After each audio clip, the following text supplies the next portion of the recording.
దృష్టి ఉంచలేదు. ఆయన తన కృపను బట్టి, తన కృపాతిశయమును బట్టి నీ మీద దృష్టి ఉంచి నీకు మేలు చేస్తానని వాగ్దానం చేసిన దేవుడు ఆయన. గమనించండి ప్రియులారా, బైబిల్ పదే పదే సెలవిస్తున్న మాట ఇదే. దేవుడు మేలు చేయవాడు, మన మీద ఉన్న కీడును కొట్టివేసే సామర్థ్యం కలిగిన వాడు. పాపం వల్ల మనం సంపాదించుకున్న కీడును పశ్చాత్తాపంతో దేవుని దగ్గరికి వచ్చి ఒప్పుకున్నప్పుడు, పాప పశ్చాత్తాపాన్ని కలిగినప్పుడు దేవుడు ఆ కీడును కొట్టివేస్తాడని లేఖనం చాలా స్పష్టంగా సెలవిస్తూ ఉంది. అనేక సందర్భాల్లో దేవుడు ఆ విషయాన్ని రుజువుపరిచారు కూడా.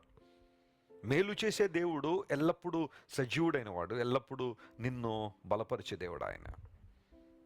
తన యందు భయభక్తుల వారి నిమిత్తము ఆయన దాచి ఉంచిన మేలు ఎంతో గొప్పది అని లేఖన సత్యం. దాచి ఉంచాడట ఆయన ఒక మేలును. ఎందుకోసం అంటే తన యందు భయభక్తులు గల వారికి ఇవ్వడానికి.